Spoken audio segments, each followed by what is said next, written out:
अध्याय 3 दिल्ली 12वीं से 15वीं शताब्दी।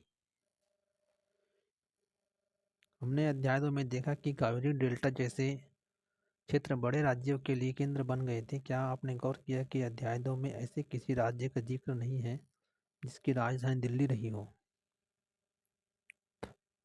इसकी वजह यह है कि दिल्ली महत्वपूर्ण शहर 12वीं शताब्दी में ही बने। तालिका 1 पर नजर डालिए। पहले पहल तोमर राजपूतों के काल में दिल्ली की साम्राज्य की राजधानी बनी। 12वीं सदी के मध्य में तोमरों को अजमेर के चौहानों, जिन्हें चाहमान नाम से भी जाना जाता है, ने परास्त किया। तोमरों और चौहानों के राज्यकाल में ही दिल्ली वाणिज्य का एक महत्वपूर्ण केंद्र बना। इस शहर में बहुत सारे समृद्धशाली जैन व्यापारी रहते थे, जिन्होंने अनेक मंदिरों का निर्माण करवाया। यह देहली वाल कहे जाने वाले सिक्के भी ढाले जाते थे, जो काफ़ी प्रचलन में थे। 13वीं सदी के आरंभ में दिल्ली सल्तनत की स्थापना हुई और इसके साथ दिल्ली एक ऐसी राजधानी में बदल गई जिसका नियंत्रण इस उपमहाद्वीप के बहुत बड़े क्षेत्र पर फैला था। तालिका 1 पर फिर से नजर डालिए और उन 5 वंशों की पहचान कीजिए जिनसे मिलकर दिल्ली की सल्तनत बनी। जिस इलाके को हम आज दिल्ली के नाम से जानते हैं, वह इन सुल्तानों ने अनेक नगर बसाए। मानचित्र 1 को देखकर देहली, एकहुना, सीरी और जहां पनाह को पहचानिए। ये है देहली, एकहुना, सीरी, जहां पनाह। बाकी दिए तुगलकाबाद, आदिलाबाद, हौजबाग खास, कुतुब मीनार, हौजी सुल्तानी।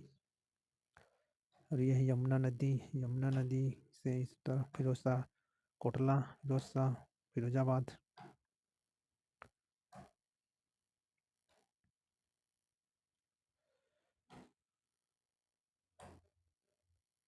दिल्ली के शासक तो इसमें दिए हैं राजपूत वंश तोमर, आरंभिक 12वीं शताब्दी 1165। अनंगपाल 1130 से 1145। चौहान 1165 से 1192। पृथ्वीराज चौहान 1175 से 1192। प्रारंभिक तुर्की शासक 1206 से 1290। कुतुबुद्दीन ऐबक 1206 से 1210। शमसुद्दीन इल्तुतमिश 1210 से 1236। रजिया 1236 से 1240। गयासुद्दीन बलबन 1266 से 1287। खलजी वंश 1290 से 1320। जलालुद्दीन खलजी 1290 से 1296। अलाउद्दीन खलजी 1296 से 1316। तुगलक वंश 1320 से 1414। गयासुद्दीन तुगलक 1320 से 1324। मोहम्मद तुगलक 1324 से 1351। फिरोज शाह तुगलक 1351 से 1388।